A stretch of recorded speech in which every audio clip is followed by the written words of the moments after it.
an elephant. And Pat said yes, it is an elephant. Come near them and eat them. They can't try and eat them. Oh, I see. What was yours called, Meg? Your animal that you made?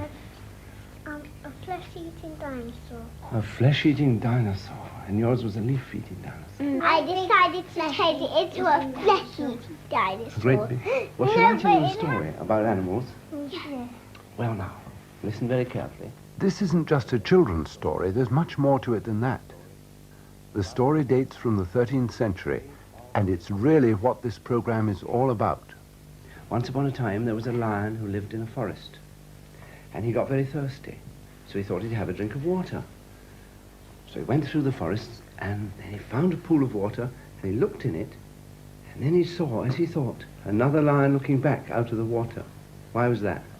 Because it was him. Yes, but he didn't know because he was rather a silly lion. So he said, "Ah," which means, "Get out of the water, I want a drink." He said that to the other lion. It wasn't another lion at all, so it couldn't get out of the And water. so did the other lamb say ow? The other lion didn't say anything. It was a reflection. It was like yes, it's a reflection. So all the other animals in the forest gathered round and they started to laugh at this lion because they could all see what it was. And the giraffe laughed, and the elephant laughed, and even the butterfly laughed. A little laugh like that. Suddenly, the lion got so thirsty that he said to himself, "I don't care who's in that water, I'm going to have a drink." So he put his head down into it, and he found there wasn't another lion there at all. He could have a lovely, cool drink of water. And that's how the lion learned something that we can all learn, that you shouldn't be afraid of something which you don't understand. You must find out what it is, you see?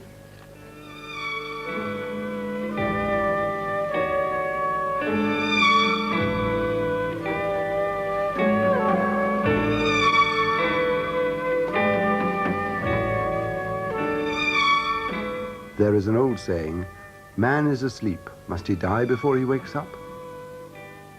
I want to show you some examples of the things I feel keep all of us dreamwalking. We all think of ourselves as logical people, people who are capable of changing our minds, for instance, if we get superior information, more information which tells us that our former beliefs or prejudices were untrue. Dr. Ward Edwards of the University of Michigan Engineering Psychology Laboratory has disproved this in a most alarming manner. He has shown that 1/3 of people are not able to change their minds once they have made them up on the basis of inaccurate information, even if accurate information is subsequently given to them. Now, what is your name? Paul Nicholas Rabiger. Paul Nicholas Rabiger. How old are you? 5 and... Just 5. Just had a birthday. Not just 5. Oh. 5 and 2 days. Oh, I'm sorry, yes. Well, now we're going to look at some of these things here and look at them, see what their names are. So this is a racket and a saw. a saw.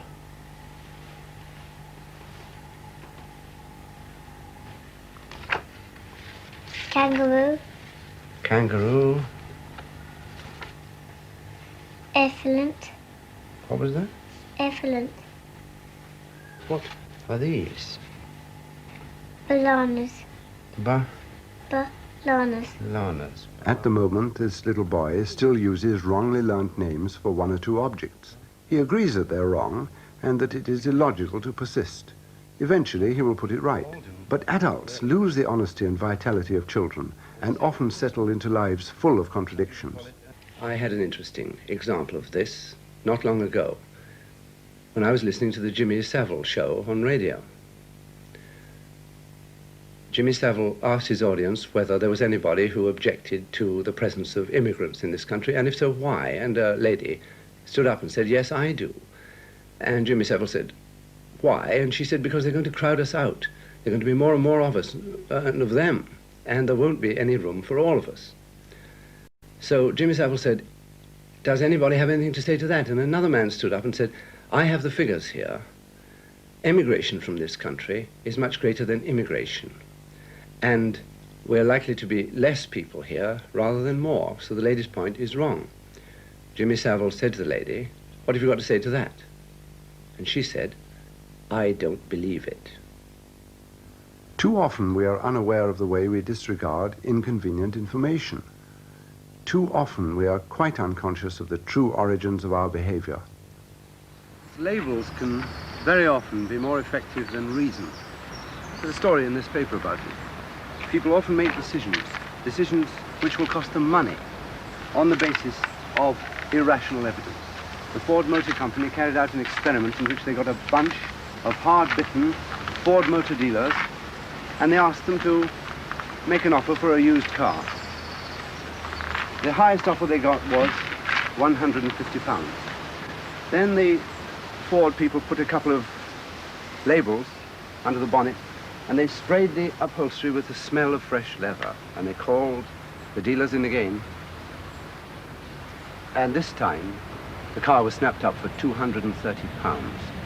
£80 for a smell of leather and a couple of labels of not very great value. The moral is that many of our decisions are triggered off by stimuli, by things like labels. These stimuli make us do things which we haven't thought out at all. We are all conditioned, and mostly we're unaware of the ways we've been trained to react.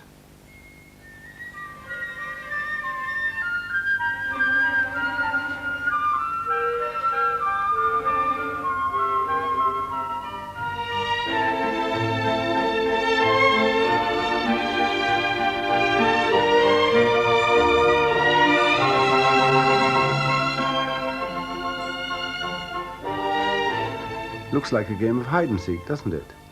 Now watch the same scene with different music.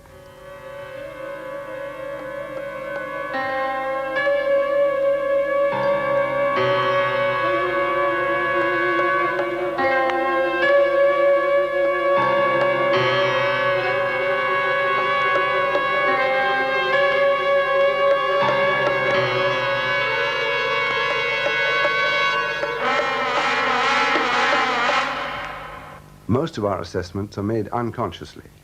Pat Williams, South African writer. It was a great shock to me to discover that I could be, in fact, conditioned without knowing that I could be, and in fact, to be conditioned in such a way that what my real feelings were absolutely the opposite to what I had thought they were, my opinion about what I thought. I was brought up in South Africa where one is conditioned from the cradle into having a certain attitude towards black people. One sees them round one as inferior people, one is told that they are, and the whole organization of the society makes it quite clear that these people are different and less than white people. Now, it seemed to me very young that this was ridiculous, and I grew up to be somebody who thought they had no colour prejudice at all. And in line with that thought, I took an awful lot of political and social risks. I know, for example, that I had been noticed quite often by the police and had a file, which is a risk, though not a big one. I took stances and said things and wrote things which were in line with my not having any colour prejudice at all. And what's more, I broke the law and had black friends, but it was all in the framework of an idea that I thought this law was bad, and I never examined myself to see if I really felt that way. I kept it right out of awareness. Then one day I left South Africa, this is the interesting bit, and I went to a country where there was no colour prejudice, there was no framework to hold me so I could have my opinion opposite. And I went into a shoe shop to buy a pair of shoes, and a black man served me. Now, this was the first contact in my whole life, and by then I was 24, which was a non-racial contact which had nothing to do with me deciding that this was going to happen. And as that man came and fitted the shoe on my foot, I felt my whole body begin to shake, because this was a free contact. And I had to force myself to see what I'd been hiding from myself before, which was, in fact, I was conditioned not in the place I could easily get at, which was my opinions in my head, but in my very body. And until I acknowledged that, and it was a painful acknowledgement, I couldn't begin to try and exorcise it from myself. The people who can be got at are the normal people. Yes.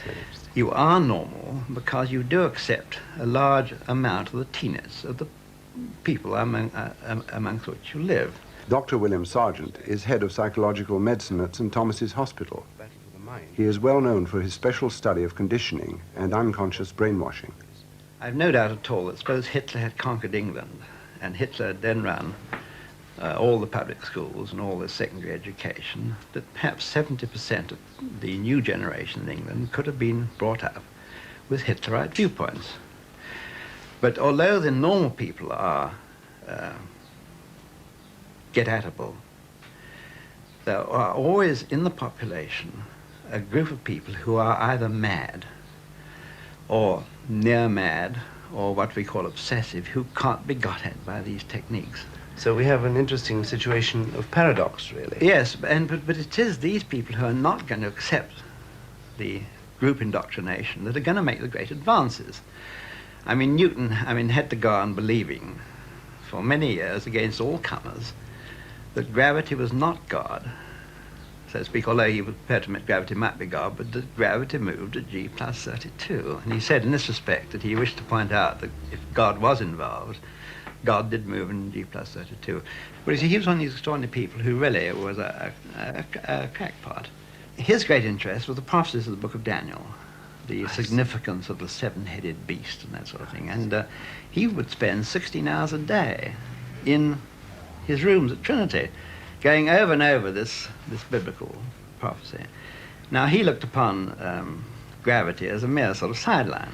The point I want to make is that a person who may have quite mad ideas in one field can make a big discovery in another field. And this idea that you've got to put all your research money onto very sane, normal, balanced people, you're going to get no results at all, because a sane, normal, and balanced person mostly believes what the group Already believes.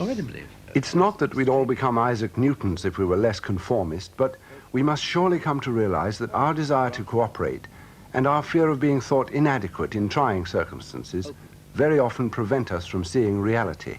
Now, we have one more thing. We have two statements here. One was made with a child of below average IQ, and the other was made by a child with an above average IQ. Well, the first statement, below average, is children have a nice time because grown-ups have to deal with all the hard things, having to deal with naughty children going to bed.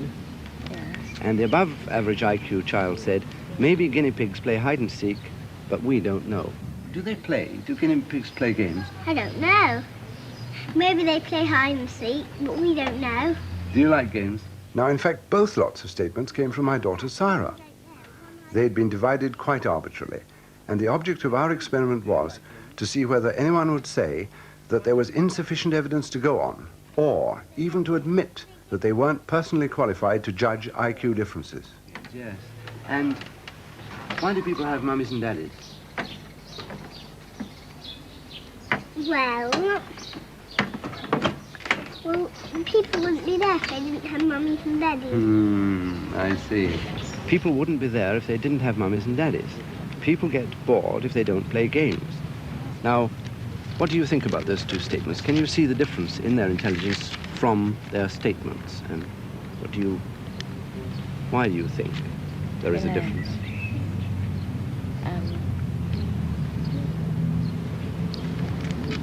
Well, children wouldn't be there if they didn't have mummies and daddies, which is, I think, rather brilliant, because the child probably is thinking of being looked after, got to have parents. Yes.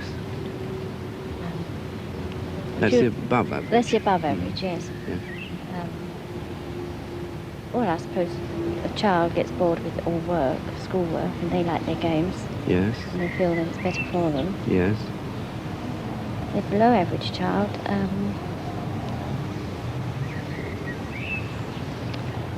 well, I should think they're rather naughty. And don't think about things a great deal. They just think what a trying time they're giving their parents. I see. And can you see that in the two different things? You can see that? Yes. It's quite clear. Yes. Well, the first child, of course, is obviously a bit mixed up. Thinks grown-ups have a nice time and then associates that with hard, naughty children going to bed. Yes. And the second child obviously understands the importance of mothers and fathers and not being bored. Maybe he's got a guinea pig, I don't know, where they play hide and seek. Yes. And the attitudes, that's the understanding. Yeah. But how about the attitudes towards things of the children of the two different IQs? Well, suppose this particular first child associates things with grown-ups being always having a good time and naughty children. It seems a rather unhappy sort of situation. But Say then that this child is less happy than that I would child? have thought so, just reading that, yeah. Yes. Obviously, the second child immediately associates his own being here with having a mother and father, and being kept happy and not bored by playing games. Well, it seems to me too sophisticated. I see. So perhaps the test showed a difference between the two. Yes, but marked difference. It does. Who made the test and how? I see. So there is undoubtedly a difference. Yes. But the basis might be wrong. I would have thought, because this seems a normal reaction. This seems a bit fancy. I see. So we have found a difference, but we don't necessarily agree on the basis of the test. Yes, because unless you know who was making the test. If we are awake to the reality of conditioning, we need not be disadvantaged by it. Hello, how are you? How are you? Well, not too good, you know. What's that? Well, I've had bronchitis. Rituals. Most people think of rituals as something connected with religion or something bad. They use the word ritual and ritualistic to mean something, as we say, pejorative, something that they don't like very much. But ritual is increasingly coming to be understood as something which we all need in our life. In fact, we all practice rituals almost all the time. Rituals of greeting, rituals of buying and selling. Good afternoon, Mr. Shah. Not, how are you? Very well, thank you. And you? The form of words which we use when we meet people or when we say goodbye. Even the meals we have together, the whole family once a week or something like that. These have a ritualistic quality. Ritual is something which helps us to structure our lives. I've had a bit of bronchitis, you know, in the last couple of weeks. Have you? I'm sorry to hear that. I didn't know. Pretty awful. Yes. Really, but Miserable thing to have, especially with the nice weather. makes you so weak, you know. Yes. How are you getting on with the new dialing thing? You know, people Oh, having... very well.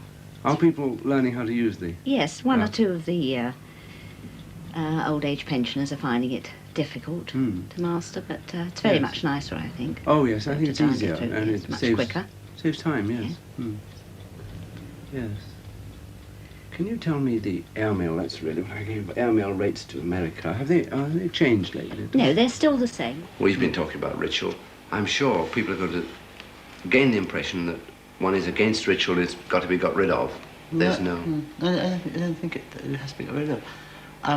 My father was an Orthodox Jew. He used to love watching ceremonies in Westminster Abbey and things like that on television. Exactly. Ritual has a kind of aesthetic value. It has a kind of intrinsic beauty, like opera has, but nobody believes that opera is really what life is about. You know? Yeah, it can have a... Yes. It also provides a kind of common ground. Yes. But we mustn't be used by ritual. We must understand what it is. And take just as much as we need and no more. Take it or leave it. That's right. Many people get to either turn against it or whatever. Wedding to it.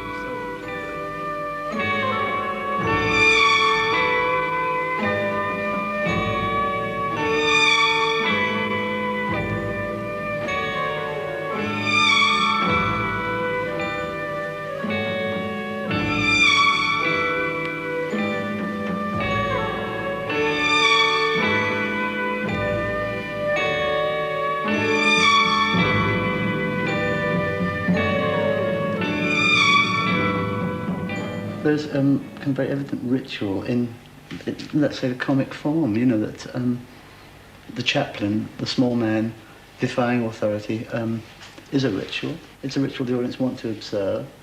The chaplain goes through it for them, or went through it for them. Keaton went through it for them. They were experiencing it vicariously.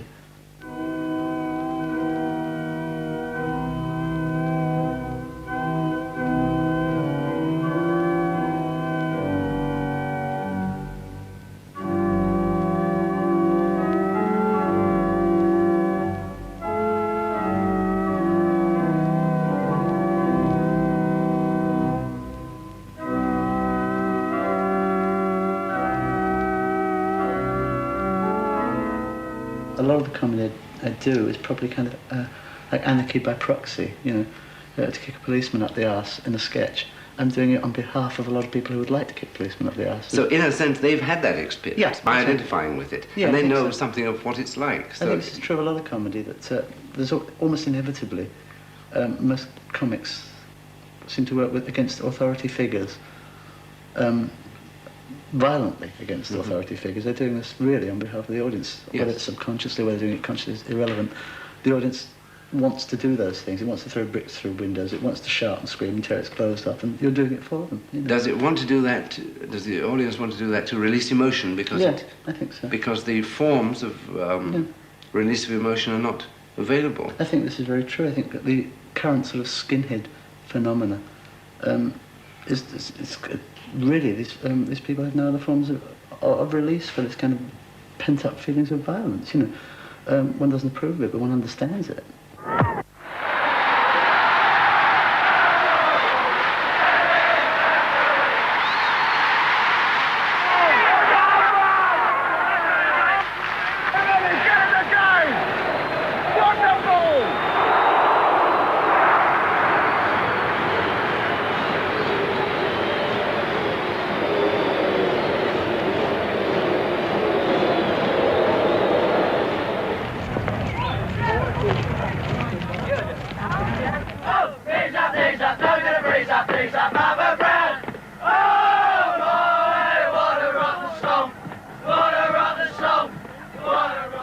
If violence is the result of pent-up feelings, then we have to learn to identify those feelings in ourselves and in others before they reach flashpoint.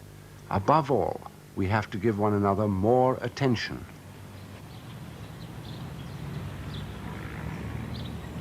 Attention, the need for it, the need to give it and receive it, is a sort of nutrition. People crave attention, as we know. We all know people who want attention desperately badly. Children call out for a glass of water in the night when they don't really want a glass of water. They very often want attention.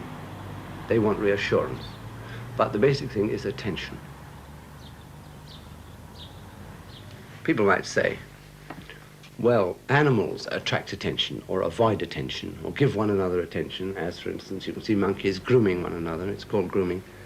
And then so they might say, well, this attention thing is, after all, just a lower level sort of activity. Yes, it is, a lower level activity like your heart beating, just a pump. But without it, you die. An animal is at the mercy of what attention he can get and what attention he can't get. We don't have to be. You can make it a matter of your own experiment, your own experience, that very often, if you find a person who's very excitable or who keeps on about something and you give him or her a lot of attention, you'll find that his views may become much less pronounced. He may become much calmer, a more interesting person. He may learn to give you attention too. And this is the basis of civilization. Not just culture, not cultivated behavior, but civilization. It's that important.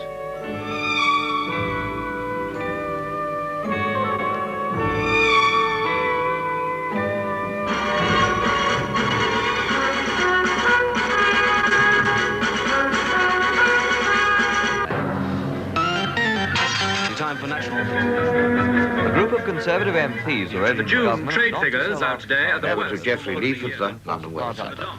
Good morning. Here's the forecast for the day until midnight. In view of the fact that it's Friday, tonight's edition of Sounds of the 70s is the last one for the week. Motoring information we've had this morning. On the A38, it's single line at Coombe Hill. That's between Gloucester and Tewkesbury. Every day on Radio 1. It's clear is that many doctors want to wait for the result of Races tomorrow's on Union this morning. Delegate Conference. Very wide choice of music.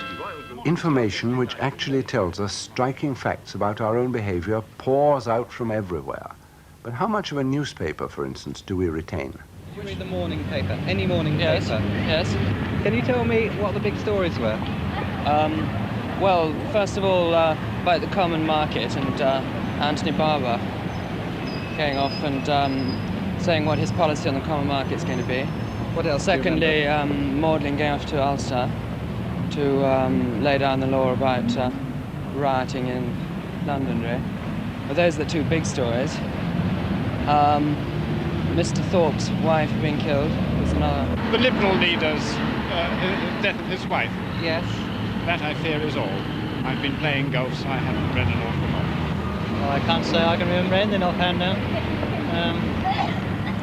Had the story about Jeremy Thorpe's wife being killed. That was a big article in most of them, I think. Sports pages. Trampoline Island. Roger Sailor, fantastic win. Some fellas won the tennis thing or something. And golf's having a hard time on the boat. It's all lies anyway, isn't it?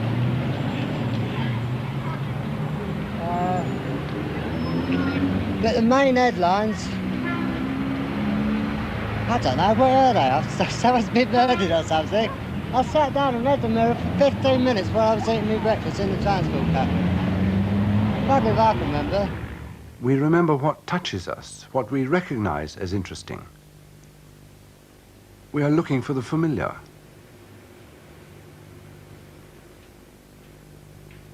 We are poorly equipped even to recognize the new, let alone to use it.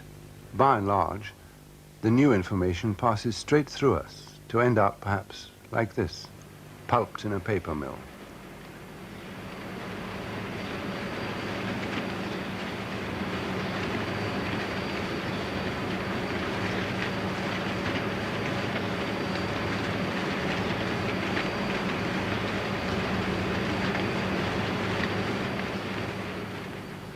Will our society go down in history as one which wasted almost all its knowledge? Now let's talk about learning. Now, some very interesting research has been done on cats. You know how difficult cats are to teach and to train anything. But it's been discovered that if you get some cats and train them how to do something, and then you get some other cats and have these second lot of cats watch the first lot performing their tricks or whatever they are, the second lot of cats will learn simply by watching. Now, this has such far-reaching consequences that all the commonly accepted theories of learning and how the brain works in collecting information may have to be revised. It is quite possible that we may discover that by simply watching people do things, we can learn. Which casts doubt on the widespread belief that you can only learn from personal experience. This experiment verifies something about human education which has been known and applied in the East for thousands of years and was applied in the West during the Middle Ages. The master has his apprentices. They learn from watching him and from being in his presence. Another traditional means of passing on the fruit of experience is a highly advanced form of story with many levels of understanding. Hundreds of them are about Mullah Nasruddin, a sort of Oriental everyman. A film about him is in the making by Richard Williams. Here, Nasruddin is hauled before the king, accused of heresy. He has admitted going around saying, such wise men as these are ignorant, irresolute, and confused.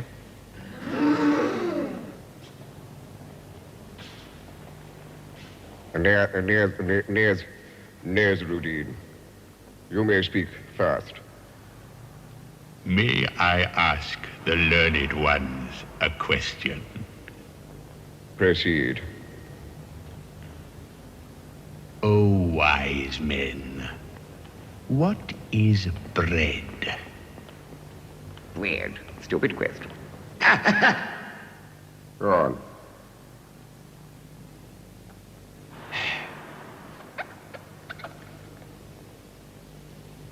Bread is a substance which is for the purpose of nourishing people.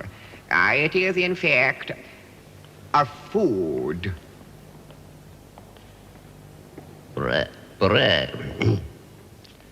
Bread is a compound of flour and water mixed at a certain ratio and subjected to a certain heat.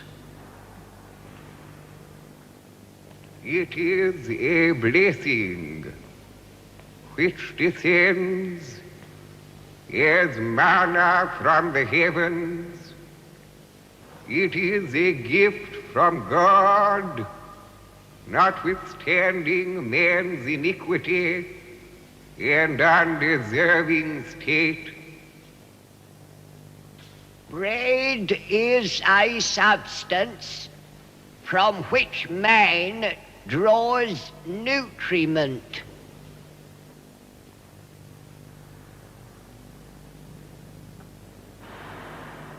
Throughout the ages, savants and sages have sought the answer to this question. But still, it has to be admitted that nobody really knows.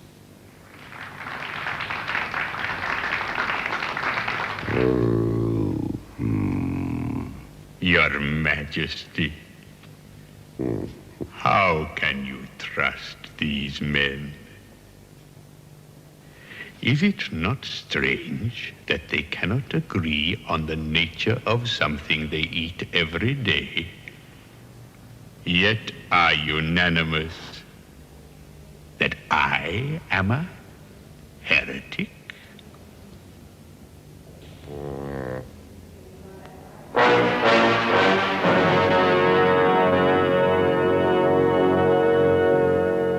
Richard Williams has been living with Nasruddin for 5 years. With me, I just found them brain breakers.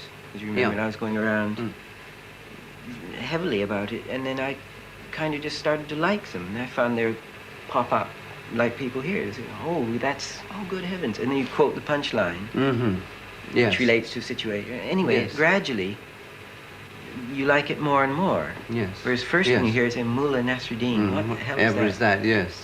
Quite true. And then it just, and then it is. It may be, you don't get rid of it. You don't wear it out. No, that's the extraordinary thing about it. It doesn't wear out. Why not? It has durability. Why not? People normally get fed up with jokes and wisecracks. And everybody says, 5 years you've been working on this thing. I mean, surely you must be worn out. So. You can't stand it. It's the same thing every day. I say, never. I get worn out on a 1 month job, commercial job or something, but never on a. It is very, very not strange. Not on Nasruddin. I never get bored. The Nasruddin tales which I have published have proved their worth in ways which few scientists would have imagined. Dr. John Kermish specialized in choosing certain types of inventive brain for the American RAND Corporation. This is the original think tank, pioneering new ways of thought to solve industrial, commercial, and social problems. He made a textbook out of the Nasruddin stories. And the one which pops most readily into mind is the one which I remember where Nasruddin is looking outside his house for his key, or someone asks him what he's looking for, and he says a key, and he's asked whether he lost it there, and he said no, he lost it in the house, but there's more light outside, so it's better to look there. And that's one which I tend to feel has a fair amount of significance, and since there are many people who are professional researchers, people who are just laymen, who tend to seek instantly for the solution to a problem in the area which they're most familiar with, I think that this story points out the error of such ways. You're trapped in this room. There's a locked door behind you. You're not allowed to go beyond this line. The key to the door is there, and you have these 2 short sticks. How are you going to get that key without touching the floor to get yourself out?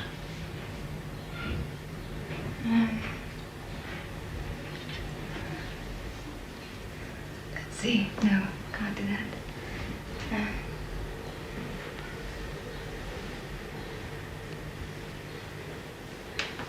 Why are they trying here?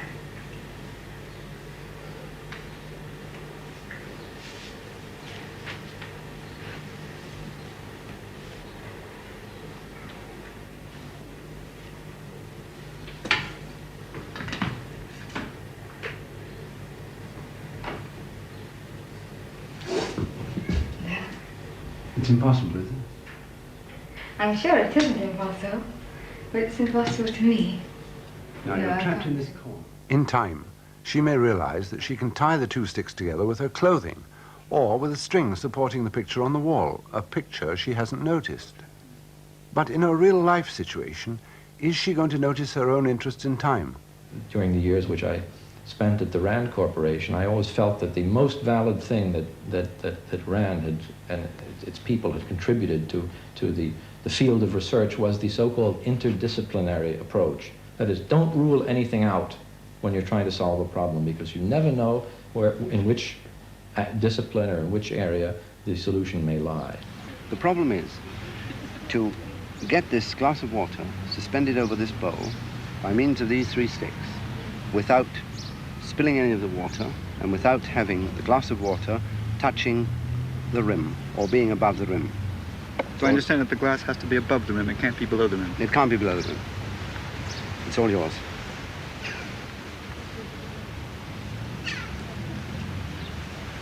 How are you approaching it? Well, my first reaction is to try and do it from the edge. Yes. But I have a feeling that I'm going to be thwarted in that, because none of these sticks are going to be the right size, are they? The only other thing I can think of is if you could hook them over. But I don't think that's going to hold the glass.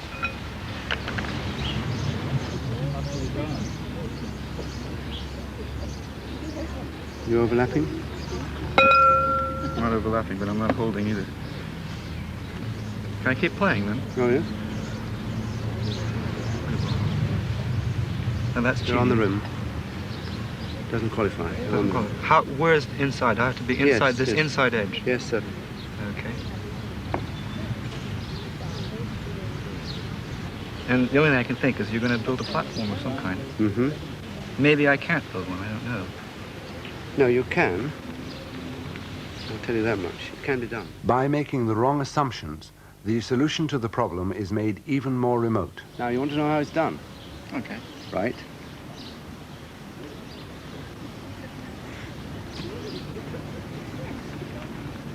That's how it's done. Now, you are thinking only in terms of the rim and not in terms of the possibility of this balance. Mm. Simple, isn't it? Simple when you know how.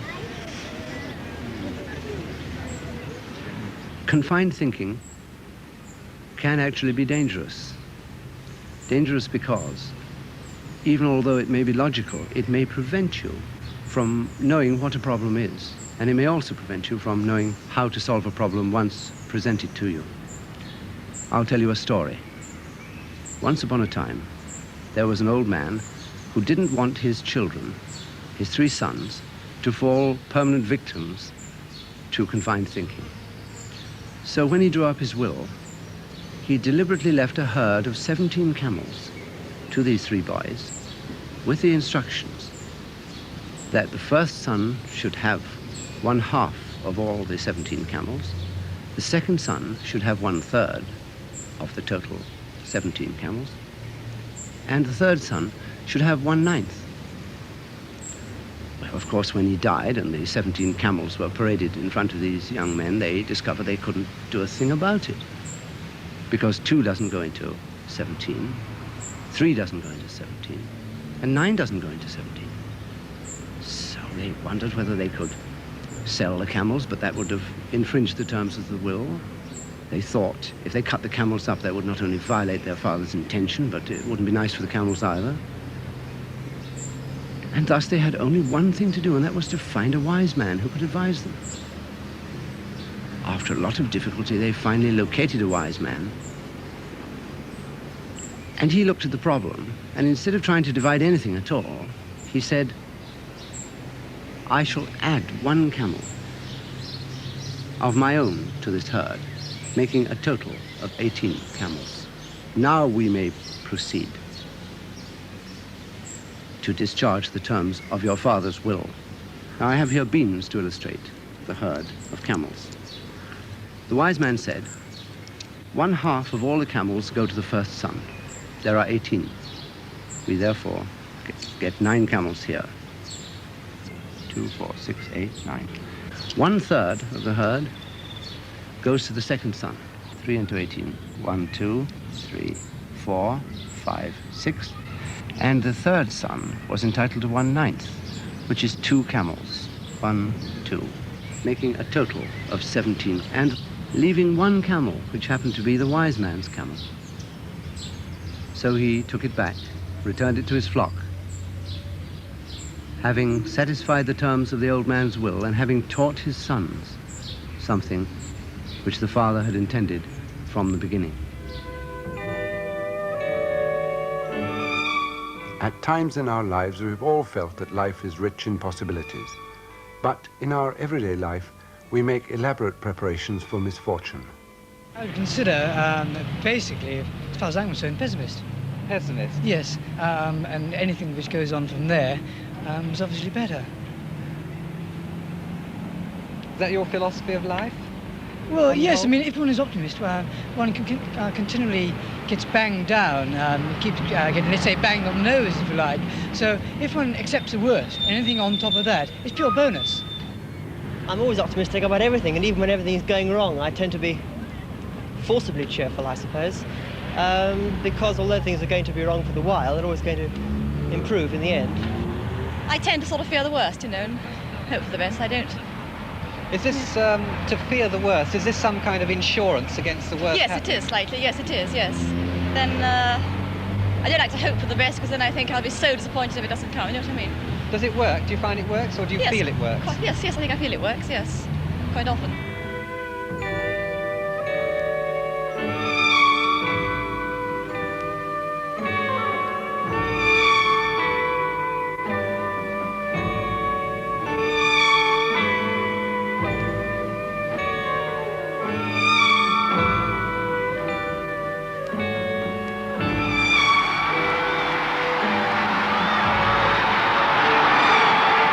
Man can further his own evolution by breaking psychological limitations. For years and years and years and years, the 4-minute mile could not be achieved in running. Then somebody ran it in 4 minutes. How many people have run it since? Lots and lots of people. Did those people not exist? Was there no such physiology? Was their nutrition faulty?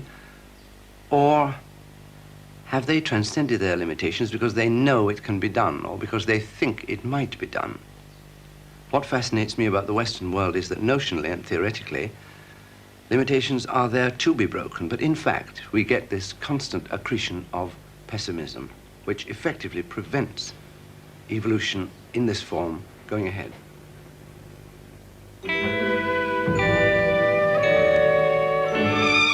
Man is asleep. Must he die before he wakes up?